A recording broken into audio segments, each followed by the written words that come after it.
आर्यन खान हो चाहे कोई खान हो, तुम मुसलमान के दुश्मन, तुम किसान के दुश्मन, तुम मजदूर के दुश्मन, तुम दलित के दुश्मन, दलित पिछड़ों के दुश्मन। आखिर इस देश किसके लिए तुम काम करना चाह रहे हो?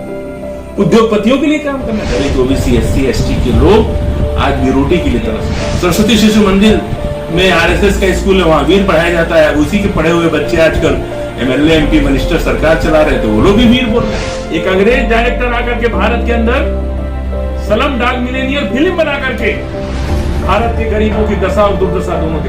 आपको रेल से प्रॉफिट चाहिए, आपको अस्पताल से प्रॉफिट चाहिए, आपको मेट्रो से प्रॉफिट चाहिए, आपको रोडवेज से प्रॉफिट चाहिए, तो जीएसटी और इनकम टैक्स किस बात के लिए ले रहे हैं? 18% से 28% जीएसटी ले रही है। क्या है? मीडिया माध्यम, लेकिन वो क्या कर रही है? मैनिफेस्टो पे काम कर रही है।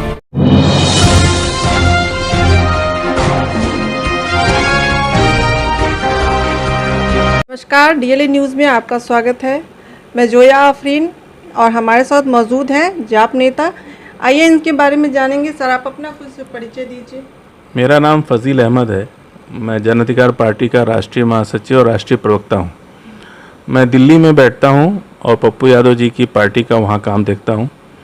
आंध्र प्रदेश, दिल्ली, उत्तर प्रदेश का मैं प्रभारी हूं। बिहार के 9 जनपदों का प्रभारी हूं।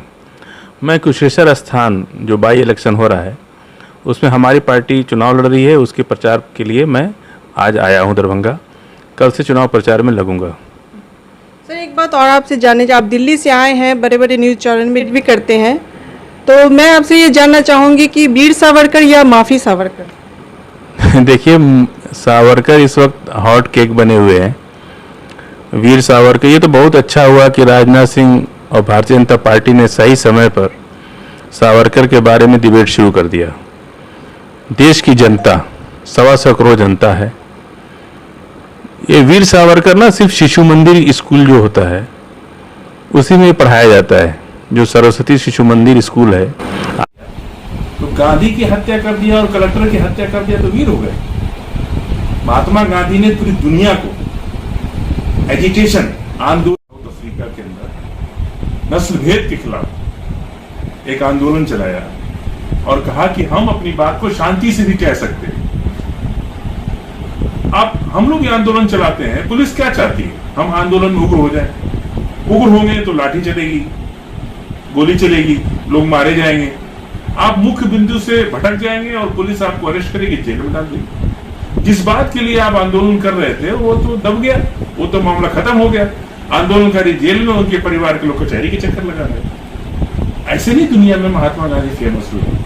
पूरे वर्ल्ड में लोग महात्मा गांधी को पढ़ना चाहते हैं, समझना चाहते हैं और सब सीखना चाहते हैं। नेल्सन मंडेला दुनिया में एक नेता पैदा हुए तो उनको महात्मा गांधी का खिताब दिया गया कि आज का महात्मा गांधी नेल्सन मंडेला।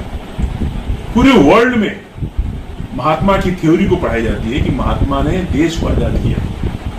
और इसी बिहार के चंपारण में आंदोलन में उनको महात्मा का खिताब मिला। पहले मोहनचंद करमचंद गांधी थे। और जो गांधी को हत्या कर दिया, देश का राष्ट्रपिता कहते हैं हम, गांधी की हत्या करने वाले को आप भी कर देंगे? ये तो आपकी अपनी मर्जी है। सरस्वती शिशु मंदिर में आरएसएस का स्कूल है, वहां वीर पढ़ाया जाता है। उसी के पढ़े हुए बच्चे आजकल एमएलए एमपी मिनिस्टर सरकार चला रहे थे, वो लोग भी वीर बोल रहे। पर देश की जनता वीर नहीं बोल सकती। गांधी हमारे राष्ट्रपिता थे। उस टाइम ये जो सरकार है भारतीय जनता पार्टी, पहले गांधी को मारी और अब गांधीवाद को मारना चाहती है। आज फ्रंट ऑर्गेनाइजेशन के साथ विपक्ष दलों के लिए, सेकुलर फ्रंट के नेताओं के लिए, सभी राजनीतिक दलों के लिए एक बहुत बड़ी चुनौती है कि क्या गांधी को मारने के बाद गांधी के हत्यारे शासन कर रहे हैं, सरकार में है, ये लोग गांधीवाद को मार देंगे। ये गांधीवाद को मारना चाहते हैं। इसलिए हमारे जो राजनीतिक दल हैं सबको एक होकर के ये मनोवादी ताकतों से लड़ना होगा जो गांधी के हत्यारे आज गांधीवाद को मारना चाहते हैं। यदि गांधीवाद मरा, इस देश की को गुलामी, मनोवाद की गुलामी से कोई रोक नहीं सकता। दलित, ओबीसी, एससी, एसटी के लोग आज निरोटी के लिए तरस रहे, बुनियादी चीजों के लिए तरस रहे, शिक्षा के लिए तरस रहे, अस्पताल के लिए तरस रहे। आपने देखा कि कोरोना में किस तरह से ऑक्सीजन के बगैर लोग तड़प तड़प के मर गए, गरीब और अमीर दोनों मर गए, नेता मर गए, विधायक और सांसद मर गए, लेकिन सरकार एक ऑक्सीजन नहीं दे पाई।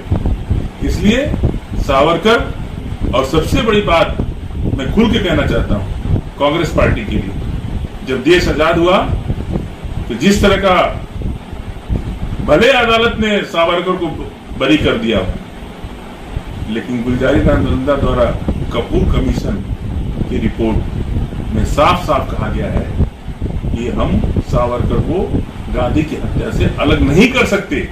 ये अलग बात है कि जस्टिस कपूर की रिपोर्ट आने के तक सावरकर इस दुनिया में नहीं थे, नहीं तो सावरकर को जेल जाना पड़ता, सरकार मजबूर हो जाती।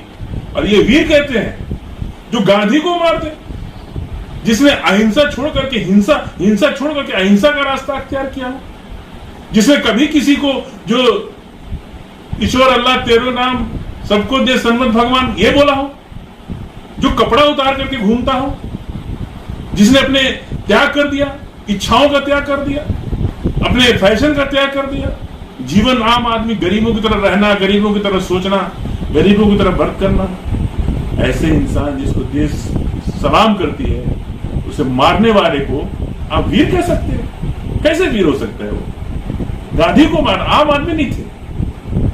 ये अलग बात है, कांग्रेस पार्टी ने अपील फाइल नहीं किया, उनको कोर्ट ने बागित बरी कर दिया, 6 लोगों को उम्र कैद कर दिया, गोडसे को फांसी कर दिया, आप्टे को फांसी कर दिया, लेकिन सावरकर को छोड़ दिया।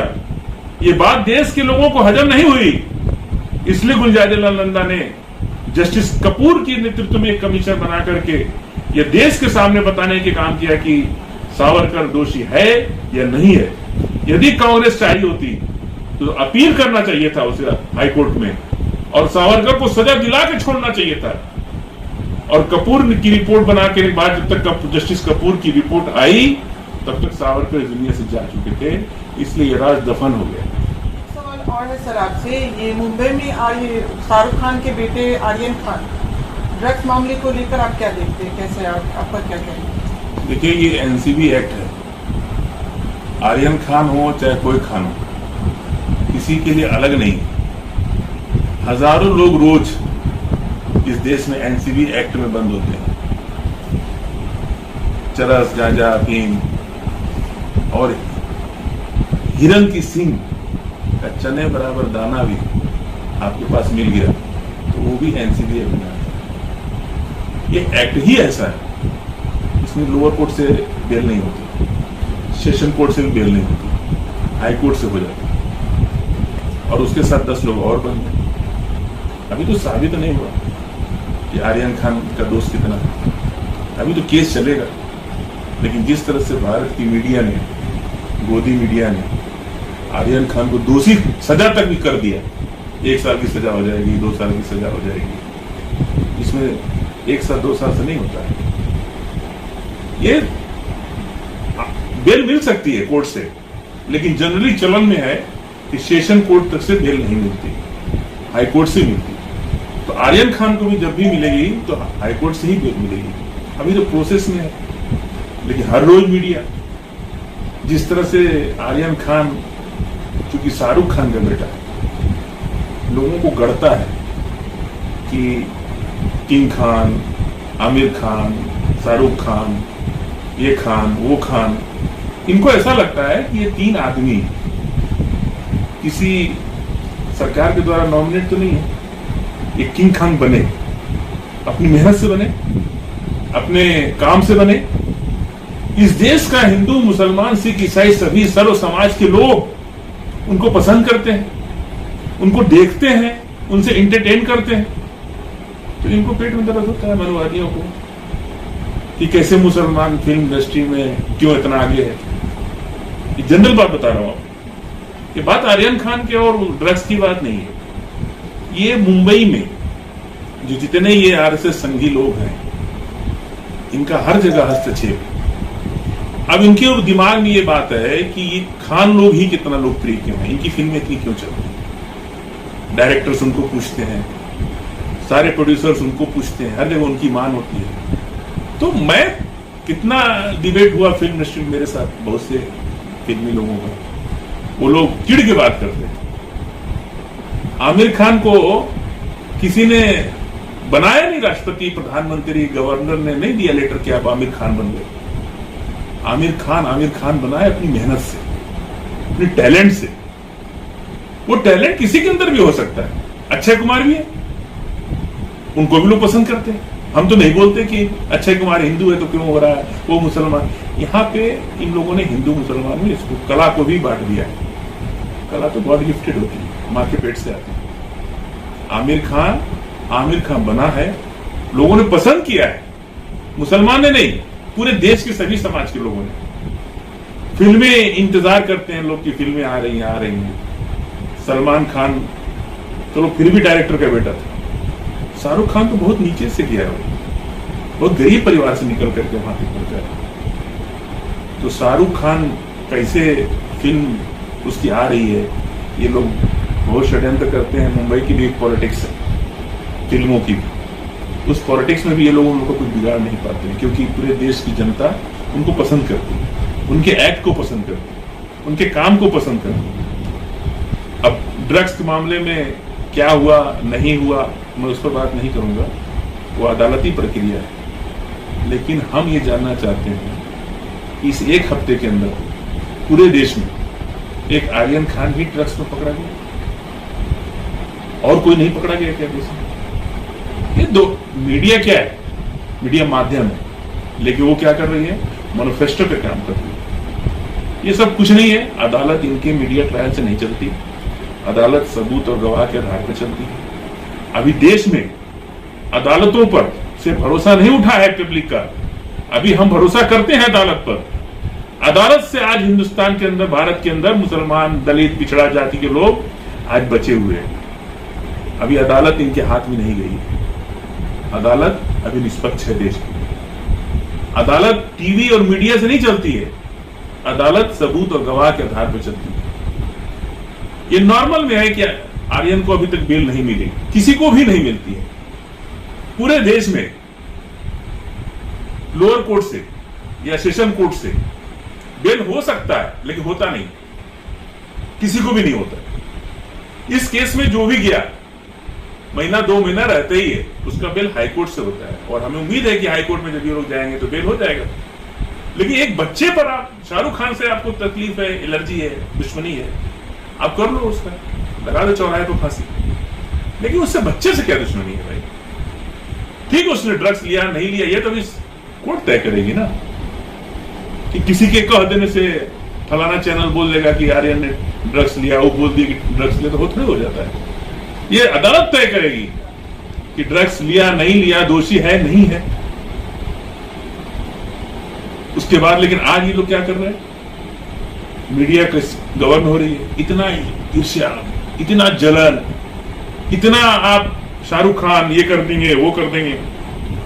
फैंस फॉलोवर नहीं घटते ऐसे। फिल्म को हम फिल्म की तरह से एंटरटेन करते हैं। वो मसीहा नहीं है, वो साधु महात्मा मौलवी पंडित नहीं है, वो फिल्मी लोग हैं। वो अपनी जिंदगी को अपने फिल्मी अंदाज से जीते हैं। उसको हम अब मंदिर के पुजारी और मस्जिद के मौलवी की तरफ से हम नहीं देख सकते। उनकी अपनी लाइफ स्टाइल है, अपना जीने का तरीका है, और उसके साथ अगर कोई गलती करते हैं तो कानून उनको सजा देगा। लेकिन जिस तरह से ट्रायल, मीडिया ट्रायल करके उसको घोषित कर दिया गया है कि बस अब उसको कुछ नहीं होने वाला है, वो तो जेल में ही सड़ जाएगा। मैं समझता हूं कि अदालत से इंसाफ मिलेगा। इसलिए नहीं कि वो मुसलमान है, मैं इस आधार पे बोल रहा हूं। लगातार फिल्मों में, फिल्मी जगत में जिस तरह से किंग खान के ऊपर या जिस तरह से खान ब्रदर्स के ऊपर अटैक होता है, आमिर खान क्यों तुर्की चले गए भाई? आमिर खान से क्या मतलब है? वो कहीं भी जा सकते, कलाकार है, किसी से मिल सकते। दुनिया के किसी नेता की आलोचना करना और दुनिया के किसी नेता की समालोचना करना, उस पर क्रिटिसाइज करना अधिकार है हमारा। ये अधिकार हमारे सबके पास, ये अधिकार है। हम भारत के प्रधानमंत्री की आलोचना, समालोचना, तारीफ और शिकायत दोनों कर सकते हैं। 70 साल से करते आए हैं, कोई नई बात नहीं है। यही लोग मनमोहन सिंह को चूड़ी पहनाते थे, आज क्या हो गया है? चाइना कहां घुस के आ गया? पाकिस्तान कहां आग दिखा रहा है? कहां खड़े हैं आप? यूएन में जाकर के प्रधानमंत्री ने कहा, यूएन के अंदर भारत के लोकतंत्र की एक उन्होंने आईना दिखाया कि चाय वाले का बेटा प्रधानमंत्री बन गया। लेकिन मैं प्रधानमंत्री जी से पूछना चाहता हूं कि क्या इस देश के अंदर चाय वाला या चाय वाले का बेटा या चाय वाले का परिवार सामाजिक न्याय में, सामाजिक उसको रिस्पेक्ट में उतनी ही आजादी है या उतना ही रिस्पेक्ट मिल रही जितना प्रधानमंत्री जी आपको मिल रही है? क्या है चाय वाले के साथ व्यवहार कैसा है आम आदमी का? मोची का, रिक्शा वाले का, खुंचा वाले का, ठेला वाले का, घरों में काम करने वाले का, चाय ढोने वाले का, समाज में क्या स्थान है? कोई रिस्पेक्ट है उनकी? आप अपने नौकर को रिस्पेक्ट करते हो? चाय लेके आता है मोहल्ले में, हमारे चाय की दुकान पे हम जाते हैं, हम चाय पीते हैं।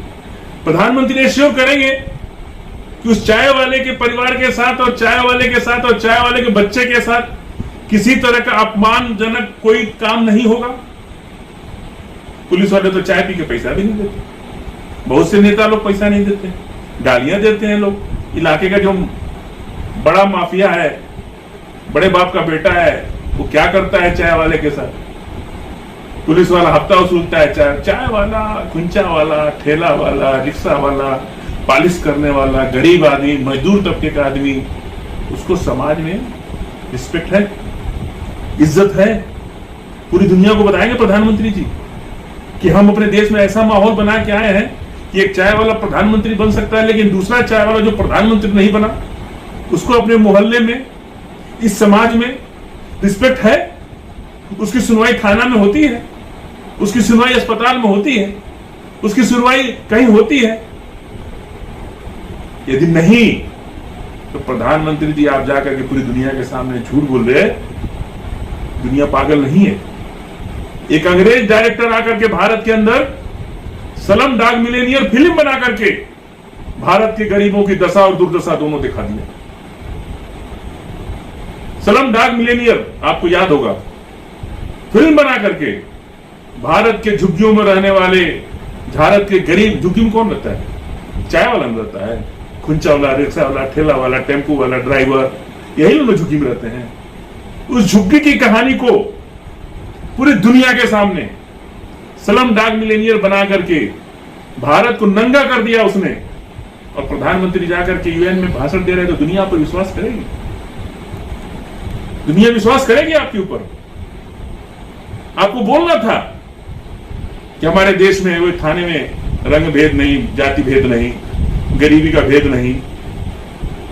थाना में जाने पर अमीर से अलग व्यवहार होता है, गरीब से अलग व्यवहार होता है। ओबीसी, एससी, एसटी, मुसलमान के साथ अलग व्यवहार होता है और सत्ता में बैठे दलालों के, उनके परिवार के साथ अलग व्यवहार होता है। बलात्कार हुई लड़की के बाप को जेल में डाल दिया जाता है और जो बलात्कार करता है उसको बैठ के कुर्सी पर चाय पिलाया जाता है। इसी देश के थानों में होता है। एक बलात्कार दिल्ली में हुआ, पूरे दिल्ली को सड़क पर उतर करके एफआईआर लॉन्च करना पड़ा। कोई न्याय नहीं, जस्टिस नहीं। क्या है यहां पे? भाषा है, झूठ बोलना है बस। आज आप कुछ भी करिए, बड़े बड़े बैनर लगा दीजिए, बड़ी बड़ी होर्डिंग्स लगा दीजिए, आपसे अच्छा कोई है ही नहीं। आप सांसद हैं, विधायक हैं, पर इंसान भी तो होना चाहिए ना। आप प्रधानमंत्री हैं, कोई मुख्यमंत्री है, कोई सांसद है, कोई विधायक है, कोई इंजीनियर है, कोई कलेक्टर है, उसे इंसान भी तो होना पड़ेगा ना। इंसान होने के लिए अगर चाय वाला आपसे पैसे मांगते तो आप जूता से मारते हैं उसका अपमान करते हैं, उसका तिरस्कार करते हैं। पूरी दुनिया के सामने प्रधानमंत्री जी एश्योरेंस करेंगे इस बात का कि हमारे देश में गरीबों के साथ इंसाफ होता है। ऐसा अगर इंसाफ होता तो देश कहां खड़ा है? झूठ बोलने से और बड़ी बड़ी बातें करने से नहीं होता है, उसके लिए कुछ करना पड़ता है। सवाल और है आपसे, लोकसभा के पिछले सत्र में प्रधानमंत्री जी 1 दर्जन से ज्यादा बिल ले आए, लेकिन ऐसा क्या हुआ जो पहले तो प्रधानमंत्री जी कोई भी बिल लाते थे तुरंत पास हो जाती थी। इस बारे में आपका क्या कहना है? देखिए, भारत के लोकतंत्र की बहुत खूबसूरती है। यहाँ पे कई स्टेज पर फिल्टर होता है चीजें। देश के अंदर आजादी के बाद से आज तक एक परिपाटी रही है कि कोई भी सरकार बिल पार्लियामेंट में लाने से पहले अपनी वर्किंग कमेटी, राष्ट्रीय वर्किंग कमेटी में वो उस पर बहस करती है पार्टी के अंदर। उससे क्या होता है कि उस बिल की कमी, अच्छाई, बुराई खुल के सामने आती है और डिबेट होता है, और उस पर जो कुछ भी संशोधन करना होता है, करने के बाद, पहले मैं चंद्रशेखर जी के साथ भी काम कर चुका हूं, उन्होंने बताया था हमको कि यदि बिल पर कोई निगेटिव कमेंट लोकसभा में आ गया, वो इंदिरा गांधी के साथ काम करते थे, तो उन लोगों को लगता था कि लोकसभा के अंदर कोई लीडर यदि हमारे बिल पर नेगेटिव कमेंट कर दिया तो हमारे लिए शर्म की बात होती थी कि हमने सही तैयारी नहीं की, बिल तैयार नहीं सही से किया, और ये आदमी हमारे बिल पर उंगली उठा रहा है। क्योंकि कई स्टेज से जब वो गुजरती है कोई चीज तो फिल्टर हो जाती है। फिल्टर होने के बाद देश के सामने जब वो चीज आती है, लेकिन भारत में जब से मोदी जी आए, वो बिल नहीं था जो आप बोल रहे 12 बिल, वो बिल था इंडिया फॉर सेल। सभी बैंक, LIC सबको बेचने का बिल था, वो सारे देश की संपत्ति बेचने का बिल था।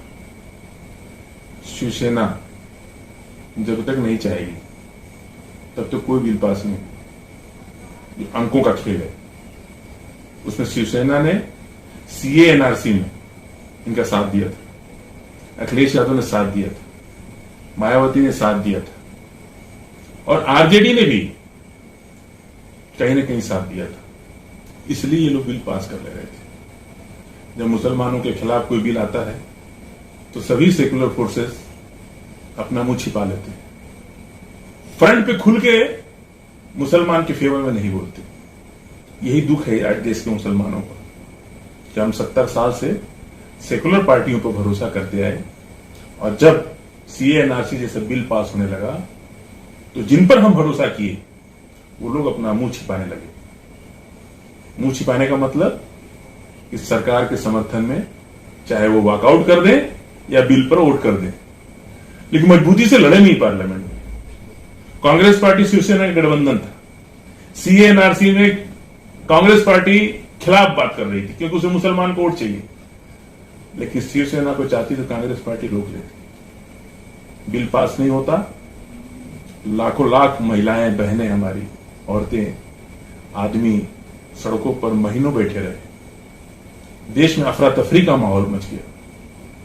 मुसलमान अपना जरूरी काम छोड़ के कागजात ढूंढने लगा, मुसलमानों को डरवाया जाने लगा, लेकिन कोई सामने नहीं आया। कोई सेकुलर पार्टी, चाहे RJD हो, समाजवादी पार्टी हो, कांग्रेस पार्टी हो, कोई भी सेकुलर फोर्स का व्यक्ति पार्लियामेंट में जिसकी हैसियत है वो सामने नहीं आया, और ये बिल पास होता चला गया। अब अति हो गई। एक बिल पूरे सेशन में, पूरे साल में नहीं पास हो पाता है, बहस के दौरान रुक जाता है। आप एक साथ 14 बिल ला के कंफ्यूज कर रहे देश को।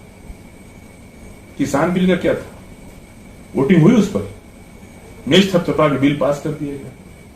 राज्यसभा में नोटिस नहीं किया। संजय सिंह और कई लोग जो है वहां जाकर के बेल में बैठे, किसी को पता ही नहीं चला राज्यसभा मेंबर को, और बिल पास हो गया। मेज थपथपा के बिल पास होता है।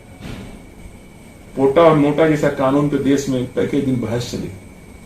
अटल बिहारी वाजपेयी, चंद्रशेखर जी ऐसे लोग थे जो लोकसभा की मर्यादा को समझते थे। कोई बिल पे 1 महीना भी बहस चले तो कम है, क्योंकि इससे देश की तस्वीर बदलती है, आम इंसान की जिंदगी बदलती है।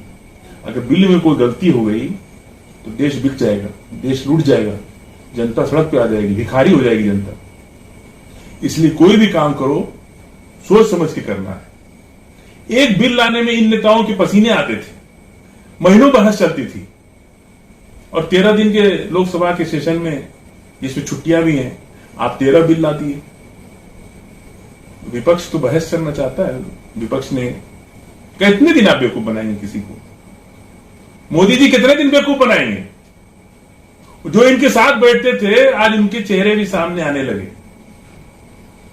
कश्मीर से 370 हटा दिया, आज क्या हो रहा है? बेगुनाह मारे जा रहे हैं। क्या कर लिए ये लोग? कश्मीर को कुछ किए? कितने लोग घर बना लिए कश्मीर में? कितना विकास हो गया कश्मीर का? जिसके परिवार के लोग मारे जा रहे हैं, आपने उनको भाजपा का दामन फैला करके, आपको बहुत तकलीफ है कि कश्मीर का मुसलमान मुख्यमंत्री क्यों होता है? आजादी के बाद से मुसलमान होने लगा ना।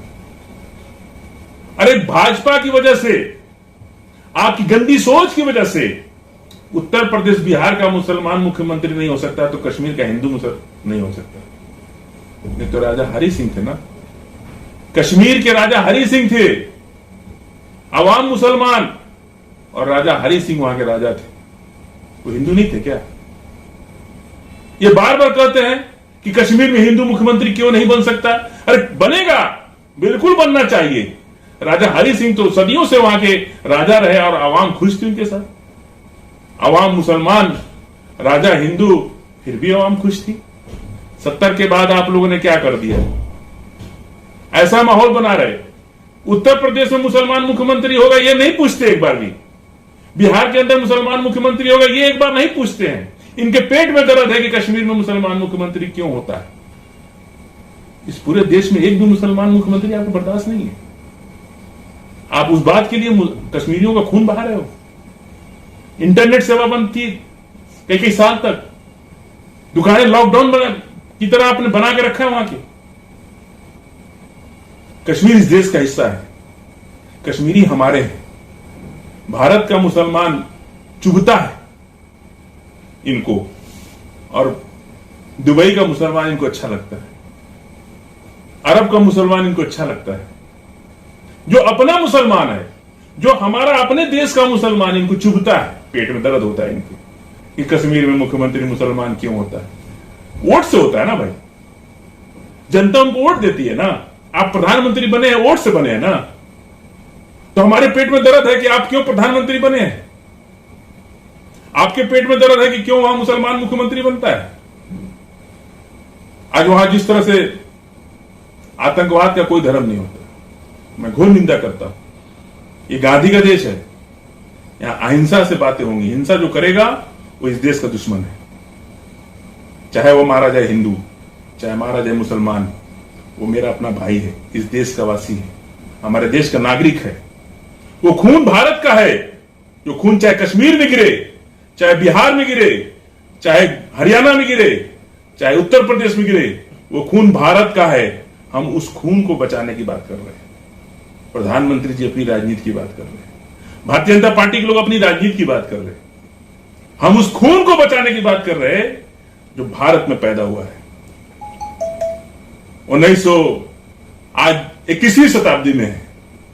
लोकसभा के अंदर, टीवी के अंदर, राज्यसभा के अंदर, विधानसभा के अंदर 1700 साल पुरानी बात, 2000 साल पुरानी बात, 500 साल पुरानी बात, मुगलों ने ऐसा किया तो वो राजा ऐसा किया, वो राजा ऐसा किया। इससे क्या होना है? हमारा देश आज है ना, हमारे दादा परदादा क्या किए, उससे हमारी जिंदगी कुछ फर्क पड़ेगा? हमें आगे बढ़ना है ना, दुनिया में हमको आगे बढ़ना है। अमेरिका, ब्रिटेन, लंदन, चाइना, तुर्की, पाकिस्तान से आगे बढ़ना है। तो हम अपने दादा परदादा की कहानी लेकर बैठे रहेंगे तो आगे बढ़ेंगे क्या? किसने सही किया, किसने गलत किया? हम तो कह रहे मोदी जी कहा नहीं आप बाबर को मार के भगा दिए, अच्छा होता आप मार के भगा देते। टीपू सुल्तान को कहा नहीं आप मार के भगा दिए, तब कहां थे आप लोग? आपको मार के भगाना था। हम नहीं चाहते थे कि वो हमारे देश में आवे। बाबर को कौन लाया इस देश में? इब्राहिम लोधी की सर को हराया था बाबर ने। इब्राहिम लोधी की 1 लाख सेना को बाबर ने हराया था, और 9 पीढ़ियां यही दफन है। 900 साल सेवा किया है उस परिवार ने। राणा सांगा पैर पकड़ के बाबर को भारत ले आए थे, क्योंकि इब्राहिम लोधी की 1 लाख सेना के सामने राणा सांगा टिक नहीं पा रहे थे। ये किस बात करते हैं? कौन है गद्दार? बाबर गद्दार था कि राणा सांगा गद्दार था? इब्राहिम लोधी भी मुसलमान था। इब्राहिम लोधी को बाबर ने हराया था, राणा सांगा पैर पकड़ के लाया था। 15,000 सेना बाबर की थी, 1 लाख इब्राहिम लोधी की सेना थी, 35,000 हाथियां थी उसके पास। बाबर ने तोप का आविष्कार किया था। पहली बार सामने से जब तोप चली तो हाथियों ने ऐसी आवाज ही नहीं सुनी थी। वो हाथियां डर के उल्टी दिशा में भागी और इब्राहिम लोदी की 35,000 सेना को कुचल दिया। और वहीं बाबर भारत के अंदर घुसा और राणा सांगा को राजा बनाया। आज आप बाबर को अपमानित कर रहे हैं। हम तो नहीं अपमानित कर, हमें गर्व है उस पीढ़ी पर जिसने 900 साल इस देश को अखंड भारत बनाया। हम तो कह रहे सम्राट अशोक और बाबर, सम्राट अशोक की राजधानी क्षेत्र जो था ईरान से लेकर आधा चाइना तक, पुर्तगाल तक, हम उस भारत की बात कर रहे हैं जिसमें अफगानिस्तान, पाकिस्तान, कजाकिस्तान, भारत, बांग्लादेश और नेपाल और श्रीलंका, ये मिला के भारत था ना। जो भारत मुगल दे गए, जो भारत सम्राट अशोक दे गए, आपने क्यों टुकड़ा उसका कर दिया? उस सबके लिए दोषी मुसलमान है। सारा दोष मुसलमान के ऊपर। आप 40% कमीशन आपका सांसद और विधायक खा रहा है, इसका भी दोष मुसलमान के ऊपर। आप राफेल में पैसा नहीं बताएंगे कि कितना में खरीदे, इसका भी दोष मुसलमान के ऊपर। आपकी सत्यनिष्ठा पर प्रश्न चिन्ह लगा हुआ है कि नहीं लगा हुआ? प्रधानमंत्री जी बताएंगे। आप क्यों नहीं देश की जनता को बताना चाहते कि जहाज कितना में खरीदे आप? कभी चाइना हमारे ऊपर हमला कर रहा है, कभी पाकिस्तान हमला कर रहा है और हम चुपचाप। सारा दोष मुसलमान के ऊपर। कश्मीर में जो कत्लेआम हो रहा है उसका भी दोष मुसलमान के ऊपर। सेना आपके पास है, हथियार आपके पास है, सारी रिसोर्सेज आपके पास हैं और आप मरवा रहे हो कश्मीरियों को अपने राजनीति करने के लिए। ये पाकिस्तान बांट दिया, पाकिस्तान पाकिस्तान पाकिस्तान। इतना जल्दी क्या थी पाकिस्तान बांटने की? अब हम तो रोटी मांग रहे, कपड़ा मांग रहे, स्कूल मांग रहे, अस्पताल मांग रहे, तो आप तो दे नहीं रहे। पाकिस्तान क्यों दे दिए इतना जल्दी? कोई पाकिस्तान मांग रहा था तो हिंदुस्तान में जेल थी ना, ठूस देते जेल के अंदर, उसको लगा देते पोटा जैसा कानून, यूएपीए जैसा कानून, और कहते कि हम देश का बंटवारा नहीं होने देंगे। तो देश का बंटवारा आपने कर दिया अपने फायदे के लिए, अपनी राजनीति करने के लिए। और आज जब देश आजादी की बात 70 साल, अब दुनिया में हम अपना सिक्का जमाना चाहते हैं, आप देश के लोगों को धोखा दे रहे हो मुसलमान करके। दलितों की क्या स्थिति है इस देश के अंदर? पिछड़ी जातियों की क्या स्थिति है? गांव में जाकर देखिए, घर बनाने की जमीन नहीं किसी के पास, झुग्गियों में रह रहे लोग गांव के अंदर। गरीबी की दुर्दशा है कि अगर दाल बनाते हैं तो सब्जी नहीं बनाते हैं, यदि सब्जी में पानी डाल देते हैं फिर दाल नहीं बनाते हैं। यह है इंसान, आम इंसान की जिंदगी, ये भोजन है उसका। नाश्ता तेज कर लेता है तो खाना छोड़ देता है, रात का खाना खाता है। आप गाय की बात करते हैं, भैंस की बात करते हैं, दूध की बात करते हैं, आप विकास की बात करते हैं। किसान सड़कों पर आज 1 साल से किसी भी वजह से उनकी मांग जायज हो चाहे नाजायज हो, हमारे देश के तो नागरिक है ना, हमारे देश के किसान है ना, उनकी सुननी चाहिए ना। अगर वो कह रहे कि कानून खत्म करो तो खत्म कर दो, दोबारा बिल लाते, बहस कराते, फिर पास करा लेते। कौन सी इसमें आफत है? इसमें नाक की लड़ाई कहां से आ गई? ये नाक की लड़ाई बना रखे कि हम किसान की बात नहीं मानेंगे। अरे किसान की बात नहीं मानोगे तो मानोगे किसकी बात? तुम मुसलमान के दुश्मन, तुम किसान के दुश्मन, तुम मजदूर के दुश्मन, तुम दलित के दुश्मन, दलित पिछड़ों के दुश्मन। आखिर इस देश किसके लिए तुम काम करना चाह रहे हो? उद्योगपतियों के लिए काम करना चाह रहे हो। सब चीज उठा करके उनके उद्योगपति साथियों को दे दीजिए। हवाई अड्डा, ट्रेन, प्लेटफार्म, ये सड़क, सब कुछ उनके उद्योगपतियों को दे दीजिए। एक विभाग में कोई नौकरी करने वाला मैनेजर होता है, यदि कंपनी घाटे में जाती है तो उसको निकाल देते हैं कि नहीं निकाल देते? रेल विभाग, हम तो दिल्ली में बोले कि रेलवे अगर घाटा में जा रहा है तो रेल मंत्री को बर्खास्त कर दीजिए। वो क्यों रहेगा मंत्री यदि रेल घाटे में है? तो यदि अस्पताल की व्यवस्था नहीं तो स्वास्थ्य मंत्री, इस देश में स्वास्थ्य मंत्री क्यों रहेगा? परफॉर्मेंस नहीं अच्छी है तो वो क्यों नौकरी पर रहेगा? उसको हटाइए। लेकिन आप क्यों हटा रहे हैं भाई? आप तो दे रहे उद्योग, कह रहे कि उद्योगपतियों को दे दो, रेल वो भी चलाए। वही हवाई जहाज चलाएं, वही सड़कें बनावे, वही सड़क टोल वसूलें। 18% से 28% जीएसटी ले रहे हैं आप, उसके बाद भी टोल टैक्स ले रहे हैं। ये पैसा का कर क्या रहे हैं? आपको रेल से प्रॉफिट चाहिए, आपको अस्पताल से प्रॉफिट चाहिए, आपको मेट्रो से प्रॉफिट चाहिए, आपको रोडवेज से प्रॉफिट चाहिए, तो ये जीएसटी और इनकम टैक्स किस बात के लिए ले रहे हैं आप? कोई बचा इस देश के अंदर जो टैक्स ना देता हो? ये बोतल का 1 लीटर पानी खरीदेंगे, इस पर भी 2-4 रुपए हम टैक्स दे रहे हैं जीएसटी के नाम पर। अब तो कोई नहीं बचा। चलो इनकम टैक्स 2-4% लोग देते हैं, जीएसटी तो भारत की 125 करोड़ जनता दे रही है ना, तो फिर उस पर क्यों नहीं आप काम कर रहे? उस पैसा कहां जा रहा है? रेल आपको प्रॉफिट में चाहिए, मेट्रो प्रॉफिट में चाहिए, अस्पताल से प्रॉफिट चाहिए आपको, तो फिर ये पैसा जा कहां रहा है? हमें क्या चाहिए? हम तो सब कुछ दे रहे हैं आपको। हम टोल टैक्स दे रहे हैं, घूस टैक्स दे रहे हैं। घूस भी टैक्स है ना, घूस भी देते हैं हम, टोल भी देते हैं, नगर निगम का कर भी देते हैं, उसके बाद सारे चीजों पर गुंडा टैक्स भी देते हैं। सब कुछ तो हम दे रहे हैं। हमको क्या दे रहे हैं आप? अस्पताल दे रहे हैं हमको फ्री, थाना फ्री है हमारे लिए, स्कूल फ्री है हमारे लिए, है स्कूल फ्री? आप बताइए, थाना फ्री है थाना फ्री?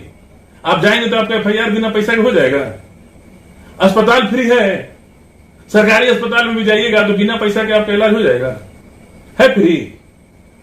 तो फिर जीएसटी ले रहा है 18%, 20%, इतना टैक्स ले रहा है, मजे कर रहे हैं। 35-35 लाख की चाय पी रहे मंत्री लोग, एमएलए, विधायक, सांसद लोग। मंत्रियों का बिल उठा के देख लीजिए, 35 लाख, 68 लाख, 1 करोड़, 1.25 करोड़ की चाय पीते ये लोग। खाना छोड़ दीजिए, लग्जरी गाड़ियां, 5,000 करोड़ का प्लेन, 100 रुपया लीटर डीजल हो गया।